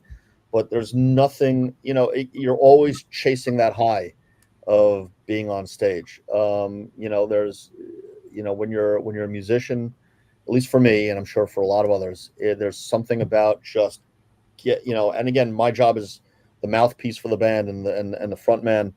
Is just to get that crowd going. And when you can get a crowd singing along or raising their fist at a certain time or counting off Ghetto Blaster, as they always do for us when we start that song or whatever it is, it's just this incredible rush. It's a high unlike anything else. So honestly, it's just that interaction with other human beings who seem to enjoy what you're doing and give that back to you when we're trying to give everything we have to them is just that combination is incredible. And it doesn't matter if it's in front of 30 people or 2,000 at a festival somewhere or whatever it is. That's the high we're always chasing, and I think that's what keeps us going, to be honest with you, because lugging equipment around, again, we're an independent band. We're attaching trailers to our cars and driving around and staying in cheap hotels and, eating bad fast food when we're on the road. And, we're not on tour buses and doing that. We'd like to be. So if somebody wants to, send it our way, we're ready. But, we're not doing that. And so what's the reason to do it? That 45 minutes on the stage, or that hour on the stage, or that 90 minutes on the stage, that interval is everything. It's like, this is why we're doing this. This is awesome. Favorite New York City band? Well, if you're asking me currently, it would probably be one of three. It would probably be, well, I mean, God, Tommy London moved to California, so I can't say Tommy London anymore. He's not a New York City band anymore, but he's a New York City dude. Kill Code is from our neck. Now, again, I don't know if the question is favorite famous band from New York City, or favorite like band like that is our contemporaries. What do you think, Angel? I think it's favorite. Favorite what? Favorite big band or favorite contemporary band? Like, that's the question. But if it's contemporary band, I'll give you both answers. Fuck it. If it's favorite contemporary band, there's Kill Code is out there doing great stuff. 10 Ton Mojo is out there doing great stuff right now. Station is a band from here in New York that keeps putting out great music. So we like those guys a lot. Bigger bands that have come out of New York that mean a lot in my life were bands like Zebra, bands like Blue Oyster Cult. There were some lesser known bands back in the 90s, a band called Hunk. If you like Cheap Trick, you should find their album. They were on Geffen. They had one album on Geffen Records. They recently reformed to record a few more songs. Incredible band, very Cheap Trick-esque.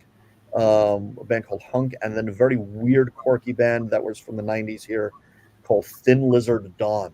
That is like no one's ever heard of.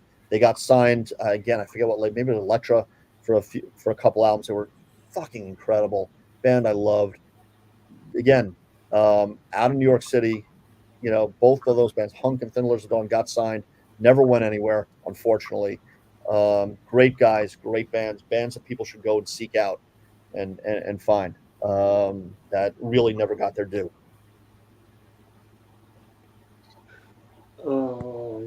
Brian says, I hate to ask this, but you're a native New Yorker. It's nearing 9/11. Can you tell us about your day on 9/11? I can. And interestingly enough, I was living in Los Angeles when that happened. And I remember, so that's 3 hours earlier. So that's happening at like 8 something in the morning. And so around 6 a.m. LA time, I get a call. So a friend of mine wakes me up and goes, "What the hell's going on in your city?" I said, "What are you talking about?" And I just turn on the television, turn on the news, man. I turn on the news and I see what's going on. And there's a very helpless feeling when you're a New Yorker and you're 3,000 miles away and you see what's going on there. I call my parents and wake them up because they're in Queens and asleep. It's early. It's 8 in the morning. They're not watching TV. They don't even know what's going on. And they're there, right? They're in Queens. They're far enough away from where things are going on. But there's that instant thing to say, okay, who do I know that works there? I lost a high school friend in the towers. And one of my former guitar players from the band Shotgun Annie was working near there. And I remember, here's the quick 9/11 story about him. All of us were like, where's Mark? And his name was Mark Fox. He's still with us, by the way. He did not die in there. But at that time, no one could find him because it was chaos down there. And this was a real close friend of ours, our guitar player, compadre, right? Like a guy, and so and we knew him since high school. So all the high school friends are on the phone. Have you heard from Mark? Where's Mark? Where's Mark? No one knows where he is, right? They reached his cell phone and some female answered the phone. Goes, "Is Mark there?" "No, I just found this phone on the street." It's like, oh shit. Yeah, because he dropped and ran like everybody else did, like lost stuff. And it turned out he walked all the way back to Queens and if you know New York, from down at the World Trade Center to walk all the way through the city and then back over bridges and back to Queens. He walked pretty much all the way home because public transportation shut down. There were no cabs. You're not going anywhere. He just walked and walked and walked and walked until he finally surfaced. I remember getting the call that he's alive. They found him. He walked home. He's okay. You know, it was so that's what I can remember the most from that. Worrying about my former guitar player and friend, and my friend Susan, who from high school, who was working in the towers, who was one of those who was lost. And I know, I had friends who were police officers and who were workers down there who worked on that scene a lot and had some crazy stories about things they saw down there. So, yeah, it's an emotional time thinking about that for sure. David, as a quick follow-up, Angel, let me jump in just for a second. Do you remember the New York Steel show, and did you come back home for it? I did not. I remember it happening. You talking about the show that was the Garden, the thing they did at the Garden? Yeah, with Eddie Trunk, Twisted Sister, and Ace Frehley. That show. Yeah, I'll be honest with you, I remember that big thing they did at the Garden. I think it was at the Hammerstein Ballroom. Yeah, I have, now that you mentioned, I have a vague recollection of that happening, but no, I did not go home for that. I was not. No, I didn't. So I'm not. I had, honestly, you talking about it is kind of jogging my memory that it even happened. So no, I did not come back to that. Got you, brother. No sweat, man. All good. Right back to you, Angel. Were you able to get Still Climbing on vinyl? Aaron I haven't ordered it yet. It's out there. I know where I can get it, Aaron, but I haven't ordered it yet. Aaron recently was posted on Facebook that he got the last Cinderella album, Still Climbing, on vinyl. I said, I need that one on vinyl. My vinyl interest has been re-energized over the last few years. So, so I asked him where he got it from, and I have the link. I haven't bought it yet, but it's in the works. Thank you, Aaron. It's in the cart. It's in the cart. It probably is. It's probably sitting in an Amazon cart or a cart from that wherever right now, and I just got to pull the trigger on that. That's a funny question, though. It's like an out of left field question, Aaron. Thanks, Aaron. The craziest thing you've seen in the crowd while on stage. I told the story. It's not really in the crowd, but I told the story on another radio show recently, and it's funny. We were playing in London, and at this small, like, pubby kind of place where you're playing on the floor in the. I mean, they didn't. It was our first time playing in the UK. We got booked into this place. It was a shithole of a place, but it was wonderful shithole. Like, it's this cool old school English pub. The crappy backline gear. We're playing in the corner of this room. The energy. It was actually a great crowd. I mean, but they were like, it was so tight in there. Like, the guy was standing, like, you're singing into the mic, and the guy's like standing like right here while they're standing around, around the stage while you're the stage or the area you're playing. It's crazy. End of the show, I'm packing up, just hanging out, putting stuff away.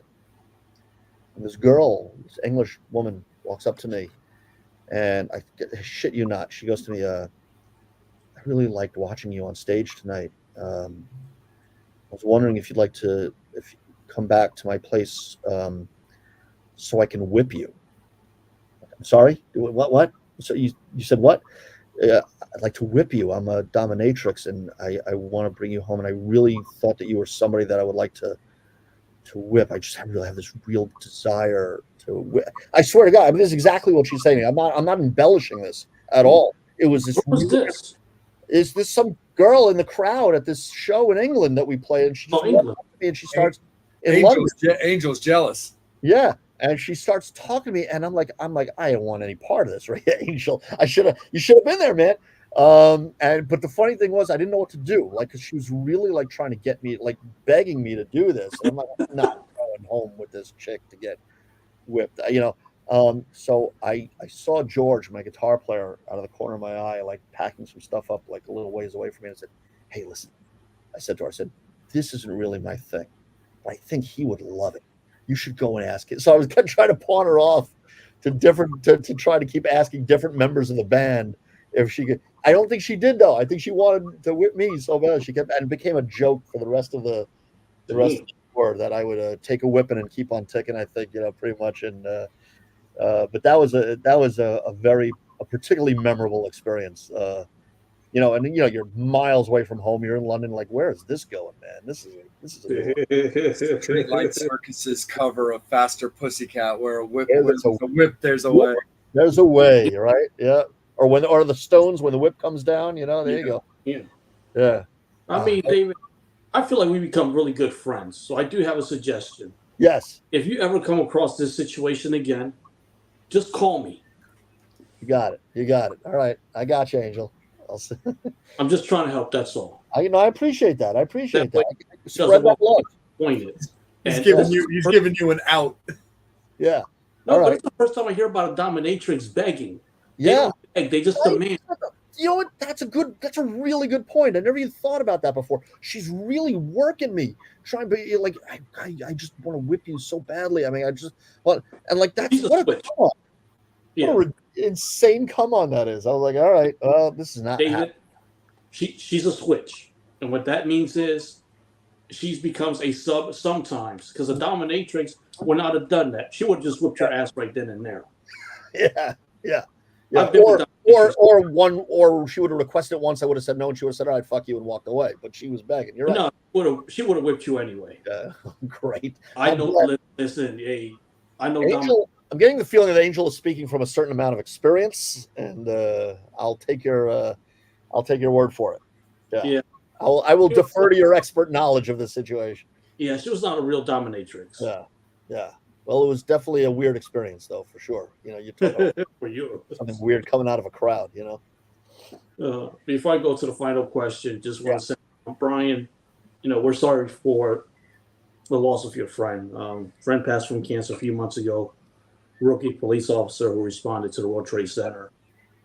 Sending our prayers, Brian, and condolences to your friend and his family. Absolutely. You're bringing us down, Brian. No, I'm just kidding, man. Condolences, of course, for sure. So many people were lost that day, needlessly. And we're coming up on the few days away again from another gruesome anniversary.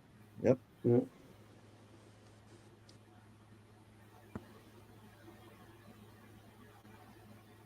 You're listening to BDSM with Angel. What's your question? Our final question: when it comes to songwriting, you know, how do you know when he was writing songs for this EP? How did you know when songs were done? Our process is interesting. You know, I guess, you know, I'm the principal songwriter of the band, what I basically do when I write is come up with I you know, even in my phone in the notes, you know, the voice message notes and stuff. Every time a riff pops into my head, I'll just kind of hum it into there. You know what I mean? I'll just hum something, you know, because I'm walking around in New York City or somewhere, and then when I get home, I'll try to figure out what that is and how to play that. You know, I played enough guitar to, you know, to kind of figure out the riff. Okay, I got the basics of it. I got the scale. Then I can go and start. Okay, let me see what I can write to that. And I have also a list of potential titles. I love words. I love literature. I like words. I love playing with language. So I have a gigantic list in my phone of just potential either lines for songs or song titles. So sometimes I'll have a riff, and then I'll go back and look at the title and say, what does that fit? You know, and then I'll start writing. You know, and then the writing process starts. Okay, that title sounds like it would fit this riff. Or I really want to work on that title, or I really want to work on this riff, and let's find something to kind of, the Rubik's Cube gets going, you know, and that's it. And then you start putting it together, piecing pieces together. I will demo a song up, see how it sounds. And then the next step is really then to shuttle it off to George, to Eric, to Alex. Alex hasn't really been with us through a writing cycle yet. He's joined us a few years ago. And we already had a lot of these songs in the can when he joined us. But I'll shuttle the songs off, and then George will color it up. You know, so I'll give you. Here's a perfect example. So I basically come with the skeleton of the songs. You know, I have the lyrics, I have the basic melody, I have an idea for an arrangement, and then the guys start doing their pieces. So I'll give you an example from this album, from the Superfine Sugar album. I brought Cherry Cola to the band, and George almost instantly said, "That sounds like a car song. It's different for us. I like that a lot. That's really cool." So he channeled his inner Elliot Easton, another one of my favorite guitar players, and, you know, from the Cars, and wrote this riff, this melody line to go over the pre-chorus into the song that was so Cars sounding, and I was like, oh my god, this is perfect. I wouldn't have thought of that, but you bring it to the next guy, and then he adds his piece to it, right? And it becomes our kind of little power pop song and becomes one of our singles. And then I bring him the title track, Superfine Sugar, which is a heavier song, almost punkier, almost Motorhead-esque speed-wise and energy-wise. But he is recording the song. When we're recording it, he's laying down guitar tracks for it right around the same time Eddie Van Halen passed. And so what does he do for the guitar solo? That's his favorite guitar player, Eddie Van Halen. Go listen to Superfine Sugar, the song, the title track from that album. And if you listen to that guitar solo, that is George's massive tip of the hat to his god, his guitar god, one of, Eddie Van Halen. And you can hear it in that. So that's really, so to know when it's done is really then to bring the skeleton to the other guys, give them the chance to kind of color in the lines, paint a little bit, help shape. And then we as a band say, we got it. You know what I mean? If that makes sense. Yep, it does. I mean, I can't thank you enough for hanging out with us for all this time. Yeah, man. For sure, David, 100%. Before we let you go, though, man, let everybody know where you and Streetlight Circus can be found. Yes, sir. StreetlightCircus.com for the website. Golden Robot Records has been generous enough to put out our latest EP. I got props again. Streetlight Circus, Kisses Like Bullets. But again, and I will always say as I say to everybody in interviews and when we talk to people, it's really nice if you go to your streaming platform and you listen to the songs. We appreciate that. That's awesome. Great if it turns you on to us. Go buy the CD. Go buy the hard copy. Download the album, please. Bands like us survive because you support them. Go to the website and buy a T-shirt if you're liking what you're hearing. If you don't like it, buy all of our CDs. Sell us out so that no one else can hear them. Buy 4. They become good coasters or furniture movers. Whatever. Do whatever you got to do. But again, StreetlightCircus.com for our tour dates, to buy merch, to buy CDs on your streaming platforms. All of our albums are out there, including my solo album. But Kisses Like Bullets, Superfine Sugar, Needle Down, Snake Mountain Sessions, our self-titled album. We've got 5 out there. Go out there, have fun, go down the rabbit hole, listen to some of the stuff. Hopefully you like it. And then come see us live, because I think that's where we shine. I think every band, will toot their own horn a little bit that way, but I really think we're a dynamic live band. I think we're fun to see on stage. I think we try to have a lot of fun. We have a good sense of humor on the stage as well. October 4th, Zen West in Baltimore. October 5th, Waynesboro, Pennsylvania at the Kicks Fan Fest. I forget the name of the park that it's at. Maybe if Mark Alamon is still there, he can post it up there, or just find it on Facebook. December 13th, Racehorse Tavern in Thomasville, Pennsylvania, with the Blues Vultures and Ted Poley, and more things are in the works. So we'll see. Just keep following, and follow us on the socials and all that stuff too. Absolutely, brother. Well, David, again, man, Angel and I can't thank you enough for spending some of your evening and rocking out with us. It was nearly 2 hours that just went through like 10 minutes, man, and it was so much fun to sit and chat. And the biggest thing for me and Angel is that you enjoyed yourself, you had a good time, you felt respected, and you liked the questions that you asked, and that the bottom line is you felt that this was beneficial in some way to yourself and your band. Yeah, well, 100%, and you guys make this very easy. So thanks for having me. It's about time we talked about it for long enough. I'm glad we finally made it happen. I know, man, 100% for sure. And you're always welcome to come back on, man. Hit us up anytime, even if something pops up on short notice and you're like, hey, man, I need an outlet real quick. Just hit us up, man. Even if it's a 10-minute segment, man, we'll fix you up. You got it, man. Thank you so much for having me, and I appreciate it. And thanks to everybody who participated. There's no such thing as a 10-minute segment. We know the 10-minute segment is going to turn into an hour. Yeah. Well, listen, once we all get, I could already see the vibe here. Once we get talking, we're off. And I know my bandmates make fun of me because I can go on too long sometimes. So if I did, I apologize. But we enjoyed the stories. It was killer, man. We love stories, man, and it's always good, man. We know. Well, I'm sure we'll be able to, because there's always going to be more Streetlight Circus, music, man. So we'll have more opportunities to bring you back on and chat some more, bro. So, David, thanks again, man. We'll definitely have some fun. Thank you so much, Metal Summoners, Streetlight Circus fans. Thank you guys so much for all of your love, support, supporting David and Streetlight Circus and everything that they're doing, and supporting the show with myself and Angel and our beloved Psycho Steve. So we appreciate you guys so much. Make sure that you're following Streetlight Circus and David on all of the socials. He just let you know the website for finding dates and all that good stuff. You can follow Angel at Angel Alamo 78 on Instagram as well as on Facebook. You can also follow me on Instagram at Salem.vampire. You can find me on Facebook as well. When it comes to the Metal Summit itself, make sure that you're definitely following us on Facebook and YouTube. That's where you're watching David right now as he talks about Streetlight Circus. And definitely check us out on Instagram, because that's where we go live with the initial guest announcements. So you can see those first and foremost on our Instagram page as well. But thank you guys so much. Take care. We do have confirmation for next week's episode, so the guest announcement will come out over the weekend. On behalf of Streetlight Circus and David Shaw, and for Angel Alamo and myself, thank you guys so much. Again, shout out to the Mad Shad of the Mad Shad channel for putting together our bitchin' intro. Thank you guys so much. You can give him a follow on his YouTube page if you'd like to as well, with everything that he does. But we'll see you guys in a week. Have a great rest of this week. Have a fantastic weekend. Be good to each other. For Streetlight Circus and David Shaw, for Angel and for myself, we will see you guys. Take care. As always, you've been watching the Metal Summit.